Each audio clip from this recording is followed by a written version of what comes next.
মেধাবী চিন্তা তার রেজাল্টটা কী হবে।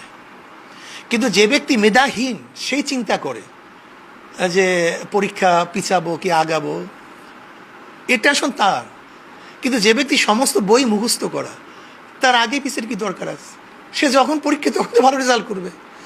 আসলে বিএনপি সংখ্যা, বিএনপি যে পচন সৃষ্টি হয়েছে, বিএনপি মনে করতেছে যদি পচনটা বাড়তে থাকে তো এমন গন্ধ হবে যে এই গন্ধে ভোটাররা কাছেও যেতে পারবে না। বিএনপির সংখ্যা সেখানে, মেধা হিসাবে না। মানে এটা দিয়ে কি আপনি বোঝাতে চাচ্ছেন যে নির্বাচন যত দেরিতে হবে তত বিএনপির ভোট কমবে?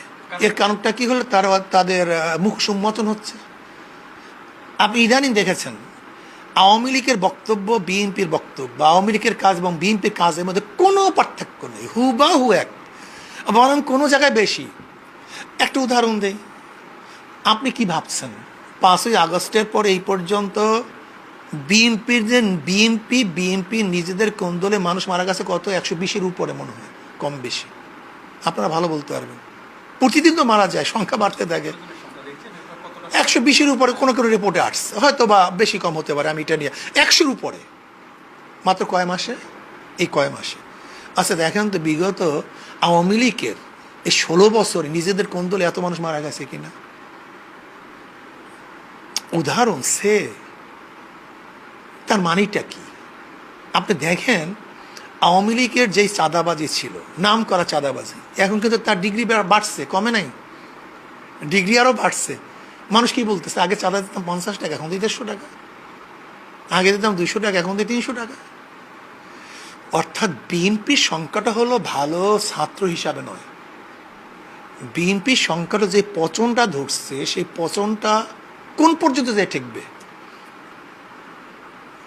ফ্রিজে কাজ হবে কি হবে না। একে যতই চার গুড়া দেয়, সেই চার গুড়া কি পচন ফিরাতে পারবে কি পারবে না। তাহলে এই বিএনপি যে আপনি বলছেন যে পছন্দ ধরছে, এই সুযোগটা কি আসলে ইসলামী মানে ইসলামী দল যারা আছে তারা কি কাজে লাগাতে চায়? আমরা কার পছন্দ, আমরা সেই সুযোগটা ইসলামী যে দলগুলো আছে, জামায়াত ইসলামী বলি, ইসলামী আন্দোলন বাংলাদেশ বলি, তারা কি সেই সুযোগটা আমরা চাইতেছি যেন বিএনপির পছন্দটা না ধরুক, তারা সংশোধন করুক। যদি এই অবস্থায় নির্বাচন হয়, বিএনপি ফেল করবে। আমরা চাই গ্রহণযোগ্য নির্বাচন সভায় অংশগ্রহণ করুক, মানুষ যাকে চুজ করবে তাকে যেন মানুষ ভোট দিতে পারে। আমরা বিভিন্ন সংশোধন চাই, বিএনপিটা বড় দল, সংশোধন চাই আমরা, তারা দেশ শাসন করছে, আমরা তাদের সংশোধন চাই। কিন্তু বিএনপি যদি সংশোধিত না হয়, তাহলে যদি 20 বছর আগের মনে করে ধানের শীষ দিলেই সবাই গোলা ভৈরা দিবে, সেই চিন্তা মুক্ত।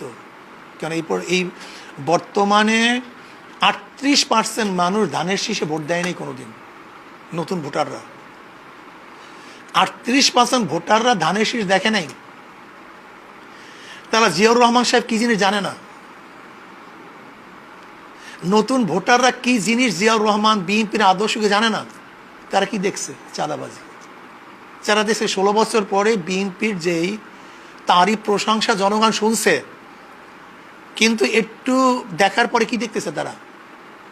চাঁদাবাজি, গুন্ডামি, মাস্তানি, দলীয়করণ, নিজেরা কমিটি গঠন করতে পারে না, কোনো জায়গায় তারা কাউন্সিল করতে পারে না। ছাত্রদল বিএনপির বড় দলকে, বিএনপির মূল দলকে চাঁদা না দেওয়ার কারণে হাত পা ভেঙে দেয়। ওই জিয়াউর রহমানের পুরাণ ইতিহাস মানুষরা শুনবে না, খাল কাটছে, অমুক কাটছে, তমুক কাটছে, এগুলো পুরাণ। এখন মানুষ দেখতেছে কি? খুনাখুনি, লুট, তরা, চাঁদাবাজি, গুন্ডামি, বদমাশি, অস্ত্রবাজি। এখন দেখতে বিএনপির আদর্শ এইটা। নতুন ভোটাররা কি